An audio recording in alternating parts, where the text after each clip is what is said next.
दोस्तों अगर बेवकूफों का कंपटीशन करवाया जाता, इस टाइम पर जो जियो पर बैठा है एक एक्स क्रिकेटर जिसने अपना कैरियर में पानी ज्यादा पिलाया है, मैचेस कम खेले हैं, ये कंपटीशन में गोल्ड मेडल मिलता उसको, वो चैंपियन होता। यानी टके का उसके पास नॉलेज नहीं है, लेकिन बातें वो करता है बहुत बड़ी बड़ी। जियो वाले चुनकर ऐसे प्लेयर को लेकर आते हैं जो नेगेटिविटी को प्रमोट करते हैं, ना कि वो कंट्री के हक में बोलते हैं।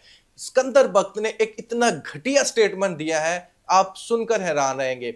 सिकंदर बख्त ने कहा है कि मोहम्मद रिजवान जो क्लब का मैच खेला है, इसको चाहिए था जो नेशनल टी20 कप हो रहा है, डोमेस्टिक का टूर्नामेंट, इसको वो खेलना चाहिए था। क्योंकि एंकर ने सवाल कुछ ऐसे ही मरोड़ तरोड़ के पेश किया था कि भाई नेशनल टी20 का जो कप है, डोमेस्टिक टूर्नामेंट है पाकिस्तान का, वो नहीं खेल रहा मोहम्मद रिजवान, लेकिन क्लब का मैच खेलने लग गया है, वहां पर सेंचुरी मारा है। वो शर्म आनी चाहिए सबसे पहले तो। सिकंदर बख्त ने मोहम्मद रिजवान पर तो शुरू हो गया, यहां तक उसने कह दिया कि मोहम्मद रिजवान का सेंट्रल कॉन्ट्रैक्ट खत्म कर दिया जाए। मोहसिन नकवी बड़ा मासूम है, मासूमियत हटाए, इनको फारिग करें। सबसे पहले मैं आप लोगों को यह क्लियर कर दूं, मोहसिन नकवी मासूम नहीं है, ठीक है। मोहसिन नकवी को फादर का दर्जा ना दो, आप उसकी आप बहुत रिस्पेक्ट कर रहे हो, क्योंकि पता है सॉफ्टवेयर अपडेट हो जाना है, लेकिन मोहम्मद रिजवान एक शरीफ बच्चा है, वो रिप्लाई नहीं करेगा। मोहसिन नकवी मासूम तो नहीं है, अगर मासूम है होता तो उसके पास पाकिस्तान क्रिकेट बोर्ड का भी ओहदा होता, उसके पास इंटीरियर मिनिस्टर का भी ओहदा होता, और एक दो और उसको मिले हुए हैं। लेकिन आपसे दोस्तों मैं ये पूछना चाहूंगा, मोहम्मद रिजवान क्या ऐसा कर सकते हैं कि वो नेशनल ड्यूटी को छोड़कर वो अपनी इंजॉयमेंट में लगा हो? कभी भी ऐसा नहीं कर सकते। इनको सोचना चाहिए था कि डोमेस्टिक का मैच क्यों नहीं खेला, क्लब का क्यों मैच खेला, इसके पीछे रीजन होनी चाहिए थी इनको। जो सिकंदर बख्त है ये खेल चुका है, इसको पूछना चाहिए था रीजन क्या है, लेकिन चढ़ाई कर दी। दोस्तों मोहम्मद रिजवान दिन के टाइम पर क्लब का मैच खेला है, रोजा रख के वो क्लब का मैच खेल रहा है, लेकिन जो नेशनल कप के मैचेस हो रहे थे वो रात को हो रहे थे। लेकिन मोहम्मद रिजवान का क्या दिमाग खराब था कि वो दिन में रोजा रख के धूप में वो मैचेस खेलने लग रहा है? उसके लिए तो इजी था कि वो नेशनल टी20 का कप के मैचेस खेले, वहां पर तो रात को मैचेस होते हैं। लेकिन नहीं, नॉलेज नहीं लेना। मोहम्मद रिजवान को पाकिस्तान क्रिकेट बोर्ड की तरफ से ऑफिशियली किसी ने भी नहीं कहा, ना किसी मेंटोर ने कहा कि आप हमारी टीम में आकर खेलें, तो वह खाम खा के वो खेलना शुरू कर देता। किसी क्रिकेट बोर्ड के मैनेजमेंट पर्सन ने उसको कुछ नहीं कहा, ना मेंटोर ने कहा, ना किसी की टीम के हेड कोच, किसी ने भी मोहम्मद रिजवान को कुछ नहीं कहा। वो तो अपनी प्रैक्टिस करने के लिए क्लब का मैच खेल रहा था, और वो भी धूप में रोजा रख के मैच खेल रहा था। और मोहम्मद रिजवान को यह कहा जाता कि आपको नेशनल टी20 कप के मैचेस खेलने हैं, उसके बावजूद वो क्लब का मैच खेलता, फिर तो ऑफ कोर्स उसको फाइन भी लगता, उसको जुर्माना भी होता। आपको पता है पाकिस्तान क्रिकेट बोर्ड फखर जमान के साथ क्या किया था, तो वो मोहम्मद रिजवान के साथ भी ऐसा कर सकता था। लेकिन फैक्ट पर नहीं जाना, इंफॉर्मेशन नहीं लेनी, नॉलेज की बात नहीं करनी, सिर्फ और सिर्फ हेट स्पीच करनी है, ताकि अपने चैनल की टीआरपी को ऊपर लेकर जाया जाए। इतनी घटिया इन्होंने लाइन पकड़ी हुई है, इनको शर्म भी नहीं आती। डूब मरना चाहिए ऐसे इंफॉर्मेशन पर और ऐसी बातों पर।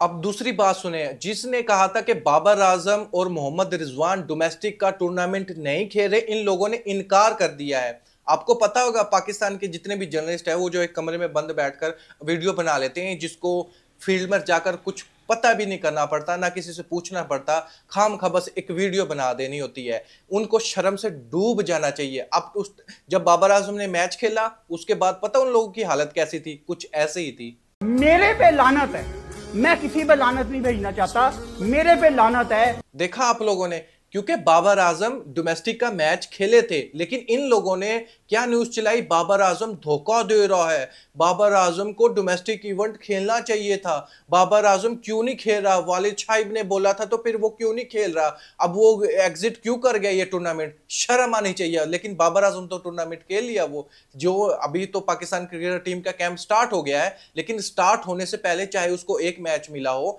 बाबर आजम आकर खेला तो है ना। लेकिन जिन्होंने ये न्यूज चलाई थी कि बाबर आजम ने इनकार कर दिया, मोहम्मद रिजवान ने इनकार कर दिया, फिर उनके लिए क्या होना चाहिए? उनको तो स्ट्रेचर पर लटाना चाहिए, और फिर अच्छे से उनकी शतरोल जरूर होनी चाहिए थे कि भाई आपने न्यूज जो चलाई थी, किसकी जराए से ये न्यूज चलाई थी आपने? दोस्तों देख लिया आप लोगों ने, देखें, मोहम्मद रिजवान के रिलेटेड जियो पर बात होती है, बाबर आजम और मोहम्मद रिजवान दोनों के रिलेटेड ये बंदा कैसे बातें कर रहा था। इनको शर्म आनी चाहिए, अपने जो नेशनल हीरो हैं उनके ही अगेंस्ट हो जाते हैं। उसकी टेक्निक पर बात करो, उसके फेलियर पर बात करो, लेकिन पर्सनल नहीं होना चाहिए। ये लोग पर्सनल होकर बात करना शुरू कर देते हैं, कितने जज्बात में आ जाते हैं। इन लोगों को शर्म भी नहीं आती बिल्कुल भी।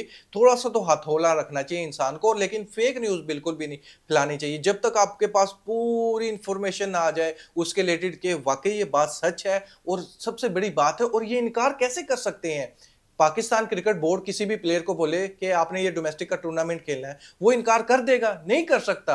अगर उसका पर्सनल रीजन हुआ तो फिर तो उसको जुर्माना ही हो जाएगा। अगर कोई और रीजन हुआ, रीजन उसके वैलिड रीजन हुआ, तो फिर उसको कुछ भी नहीं कहा जाएगा। लेकिन ये लोग किसी जगह पर जाते ही नहीं है, फैक्ट को देखते ही नहीं है, चेक ही नहीं करते, डबल चेक करते ही नहीं है। ये बस सिर्फ और सिर्फ कंटेंट बना देते हैं और बाद को कल को इनको शर्मिंदा भी होना पड़ता है। आप इस बारे में क्या सोचते हैं? क्या इन लोगों को ऐसा करना चाहिए, पर्सनल होना चाहिए, एक हद, एक लाइन जो है उससे आगे नहीं बढ़ना चाहिए आई थिंक, और फेक न्यूज़ बिल्कुल भी नहीं फैलानी चाहिए। इसके बारे में आप क्या सोचते हैं? अपनी राय कमेंट बॉक्स में मुझे ज़रूर बताइएगा। Thank you.